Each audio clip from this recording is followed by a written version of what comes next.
తెలంగాణలో ఎమ్మెల్యే కోట ఎమ్మెల్సీ స్థానాల ఎన్నికలకు షెడ్యూల్ విడుదలైంది. 5 ఎమ్మెల్సీ స్థానాలకు ఎన్నిక జరగనుంది. అన్ని పార్టీల్లో సీనియర్లు, జూనియర్లు ఈ పదవుల కోసం పోటీ పడుతున్నారు. ఖర్చు లేకుండా పదవి వచ్చే అవకాశం కాబట్టి అధిష్టానాన్ని ప్రసన్నం చేసుకోవాలని చూస్తున్నారు. ఈ ఎన్నికల్లో 4 స్థానాలు కాంగ్రెస్ మద్దతుదారులకే దక్కనున్నాయి. కాంగ్రెస్ హైకమాండ్ మాత్రం 2023 అసెంబ్లీ ఎన్నికల్లో పోటీ చేసి ఓడిపోయిన వారికి అవకాశం ఇచ్చేది లేదంటోంది. అయితే జగ్గారెడ్డి, షబ్బీర్ అలీ ఇలాంటి వాళ్ళు పోటీ పడుతుండటంతో ఈ ఎన్నికలు ఆసక్తికరంగా మారాయి.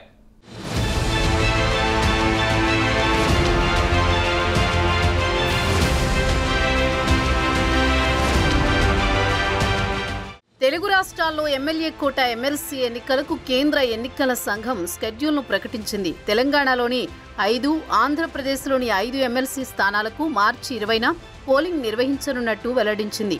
తెలంగాణలో ఎమ్మెల్సీలు మహమూద్ అలీ, సత్యవతి రాథోడ్, సేరి సుభాష్ రెడ్డి, ఎగ్గే మల్లేశం, మీర్జా రియాజుల్ హసన్ పదవీకాలం మార్చి 29తో ముగియనుంది.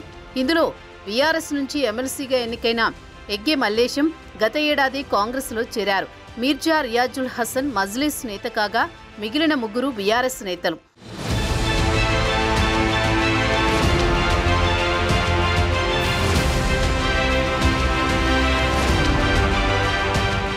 తెలంగాణలో 5 స్థానాలతో పాటు ఏపీలో 5 స్థానాలకు కలిపి మార్చి 3న నోటిఫికేషన్ జారీ చేయనున్నారు.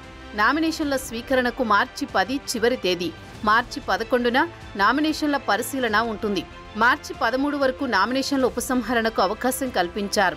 మార్చి 20న ఉదయం 9 గంటల నుంచి సాయంత్రం 4 గంటల వరకు పోలింగ్ నిర్వహించనున్నారు. అదే రోజు సాయంత్రం 5 గంటల నుంచి ఓట్ల లెక్కింపు ఉంటుంది. మార్చి 24వ తేదీలోపు ఎన్నికల ప్రక్రియ ముగించనున్నట్లు కేంద్ర ఎన్నికల సంఘం పేర్కొంది.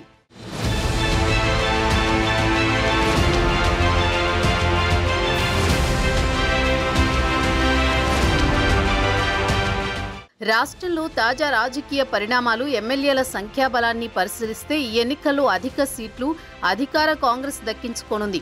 ఒక్క స్థానాన్ని ప్రతిపక్ష బీఆర్ఎస్ దక్కించుకునే అవకాశం కనబడుతోంది. తమ స్థానాన్ని తమకే ఇవ్వాలని మజ్లిస్ పట్టుబడితే కాంగ్రెస్ ఆ పార్టీ అభ్యర్థికి మద్దతిచ్చే అవకాశం ఉంది. అలాగే కాంగ్రెస్ మిత్రబంధంతో సిపిఐకి కూడా ఒక సీటు కేటాయించినా ఆశ్చర్యపోనవసరం లేదంటున్నారు. ఎమ్మెల్యే కోట ఎమ్మెల్సీ స్థానాలకు సంబంధించి అధికార పార్టీ అభ్యర్థులుగా పలువురి పేర్లు ఇప్పటికే ప్రచారంలో ఉన్నాయి.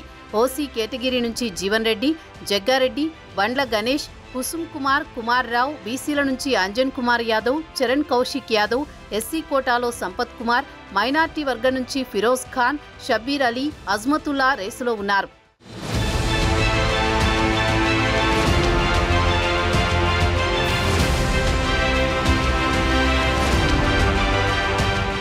అయితే 10 మంది ఫిరాయింపు ఎమ్మెల్యేలను కలుపుకొని బీఆర్ఎస్కు 38 మంది ఎమ్మెల్యేల బలం ఉంది.